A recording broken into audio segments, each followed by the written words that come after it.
웹 개발자가 되려고 하시나요? 아니면 이미 그 길을 걷고 계신가요? 사실 여러분의 실력을 가르는 건 화려한 기술이 아니라 바로 이 핵심 개념들이 얼마나 단단하냐에 달려 있거든요. 자, 오늘 저랑 같이 이 부트캠프 핵심 챌린지를 쭉 훑어보면서 내 지식 기반이 얼마나 튼튼한지 한번 셀프 체크해보는 시간 가져보시죠. 자, 오늘 우리가 함께 뛰어넘을 허들들입니다. 먼저 컴퓨터의 가장 밑바닥, 데이터랑 운영체제부터 시작할 거고요.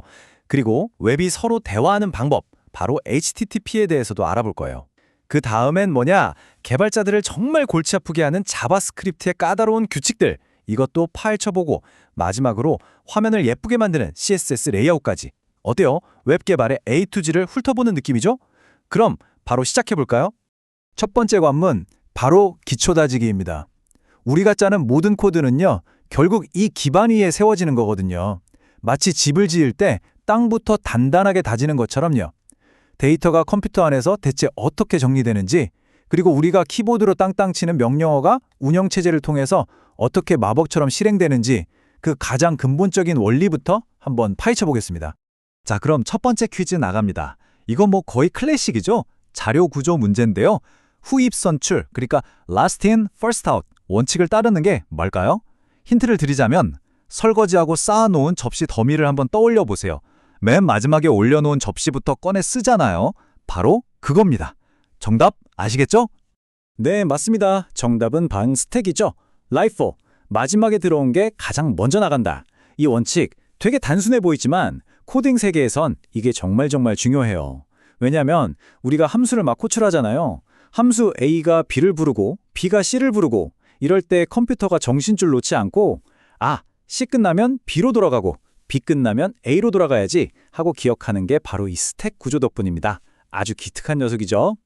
자, 이번엔 데이터를 저장하는 두 가지 대표적인 방법, 배열과 연결 리스트를 비교해 볼게요. 이걸 쉽게 비유하자면 배열은 기차 같아요. 칸칸이 쭉 이어져 있어서 몇 번째 칸인지 알면 바로 찾아갈 수 있죠. 접근이 엄청 빨라요. 반면에 연결 리스트는 보물찾기에 가깝습니다. 각 보물상자 안에 다음 보물상자가 어디에 있는지 지도가 들어있는 식이죠.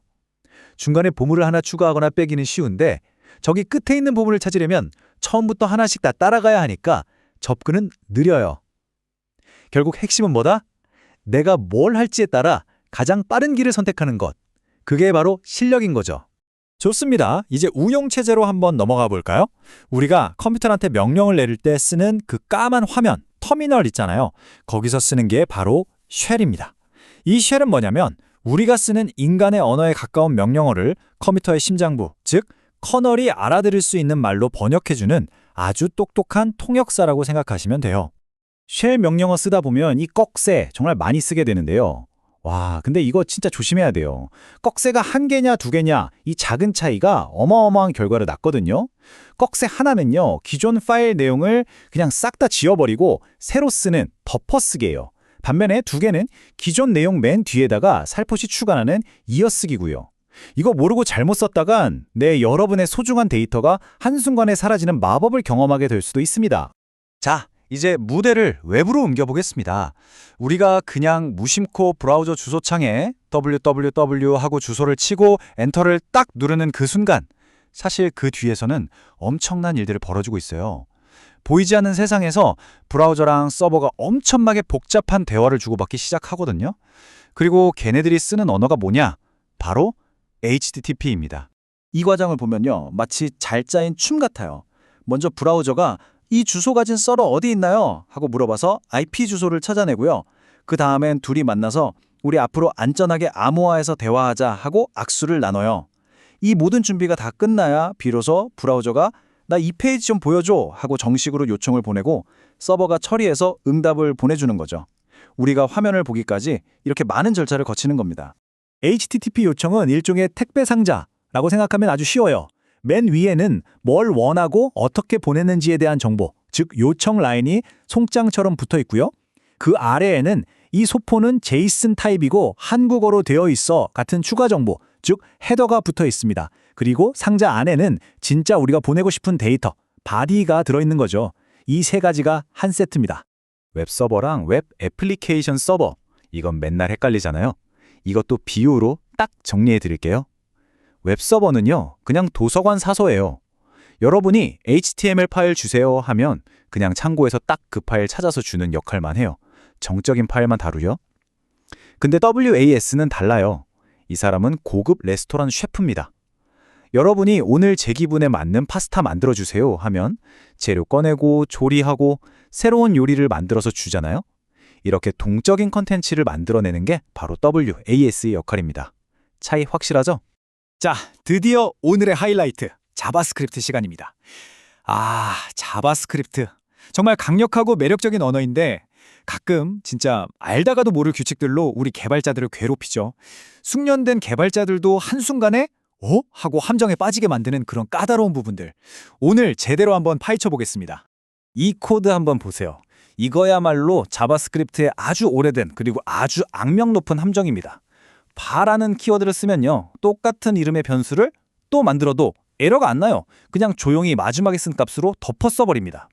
이게 왜 무섭냐면 코드가 수천, 수만 줄이 되면 나도 모르는 사이에 저 멀리 있는 변수 값을 바꿔버릴 수 있다는 거예요. 그리고 우리는 원인도 모르는 버그와 함께 밤을 새우게 되는 거죠. 하지만 다행히도 이제 우리에겐 let과 const가 있습니다.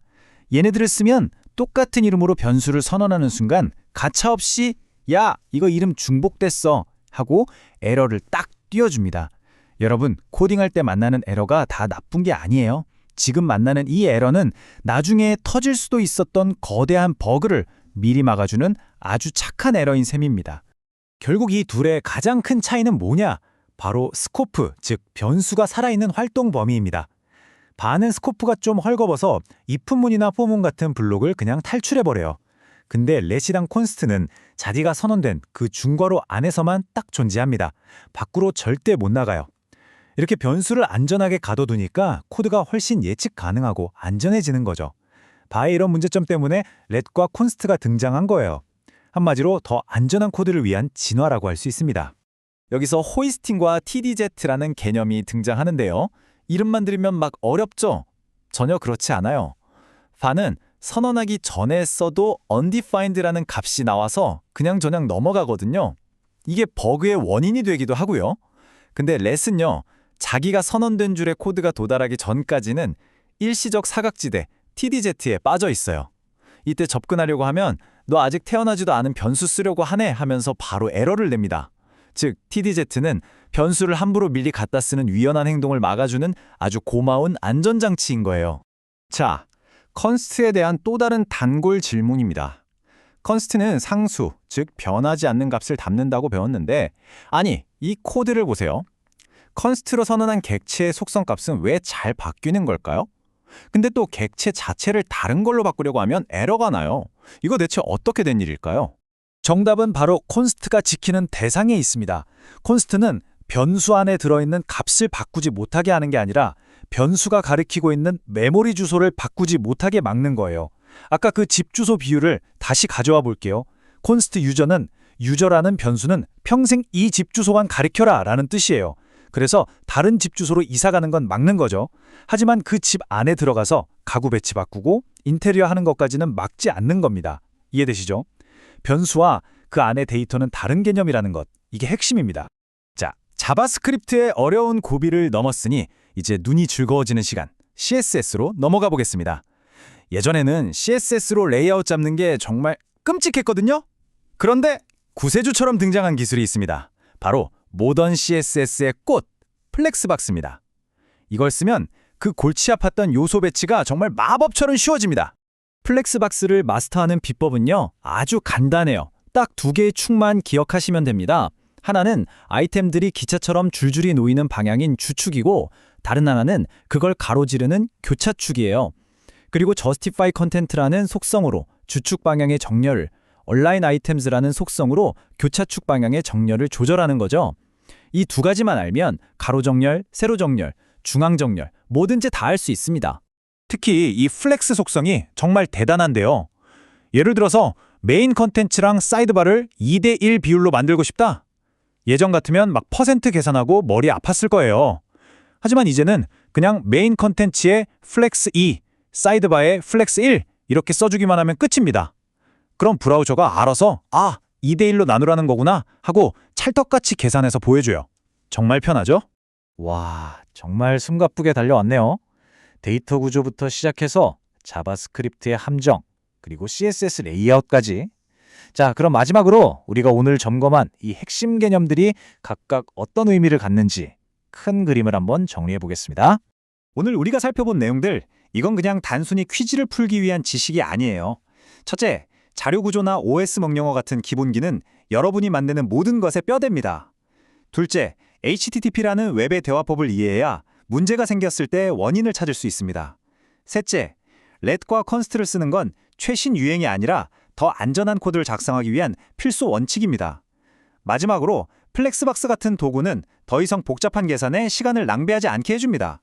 이 모든 게 바로 좋은 개발자로 성장하기 위한 핵심 원칙들인 거죠.